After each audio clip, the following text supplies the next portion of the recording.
ഇന്ന് എളുപ്പത്തിൽ കുക്കറിൽ ഒരു ചിക്കൻ കറി ഉണ്ടാക്കിയാലോ. അതിനുവേണ്ടി 3 സവാള, ഒരു തക്കാളി, 5-6 പച്ചമുളക്, ഒരു വലിയ കഷ്ണം ഇഞ്ചി, 5-6 അല്ലി വെളുത്തുള്ളി, കുറച്ച് കറിവേപ്പില എന്നിവ എടുത്തിട്ടുണ്ട്.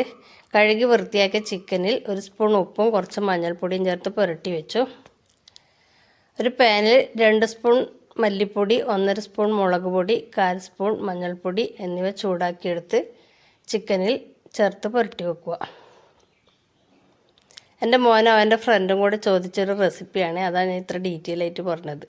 അതിലേക്ക് 1 സ്പൂൺ കുരുമുളക് പൊടിയും 2 സ്പൂൺ ചിക്കൻ മസാലയും ചേർത്ത് കുറച്ച് ഗരം മസാലയും കൂടെ ചേർത്തിട്ട് പുരട്ടി വെക്കുക.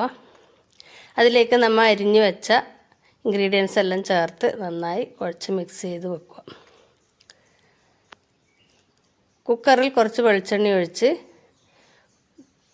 ഒരു ചെറിയ കഷ്ണം ഉള്ളി ചെറുതായി അരിഞ്ഞ് മൂപ്പിച്ചെടുക്കുക. അതിലേക്ക് നമ്മൾ റെഡിയാക്കി വെച്ച ചിക്കനും കൂടി ചേർത്ത് ഒരു 1/4 കപ്പ് വെള്ളമാണ് ഒഴിച്ചു കൊടുക്കുന്നത്. ചിക്കൻ അടിക്ക് പിടിക്കാതിരിക്കാൻ അധികം ഒഴിച്ചു കൊടുക്കരുത്, ചിക്കനിൽ നിന്ന് വെള്ളം ഇറങ്ങും. 4 വിസിൽ വരെ വന്നിട്ടുണ്ട്. എന്താ ചിക്കൻ നന്നായി വെന്ത് റെഡിയായി. ഈ സമയത്ത് ചിക്കന് ഉപ്പ് കുറവുണ്ടെങ്കിൽ നോക്കിയിട്ട് ചേർത്ത് കൊടുക്കുക. എരിവ് കൂടുതൽ വേണമെങ്കിൽ കുറച്ച് കുരുമുളക് പൊടി കൂടി ചേർത്ത് കൊടുക്കുക. ഞങ്ങൾക്ക് അധികം എരിവ് വേണ്ടാത്തതുകൊണ്ട് അത്രേ ചേർത്തിട്ടുള്ളൂ. നന്നായി തിളപ്പിച്ച് കുറുക്കിയെടുത്താൽ നല്ല ഒരു ചിക്കൻ കറി റെഡിയായി.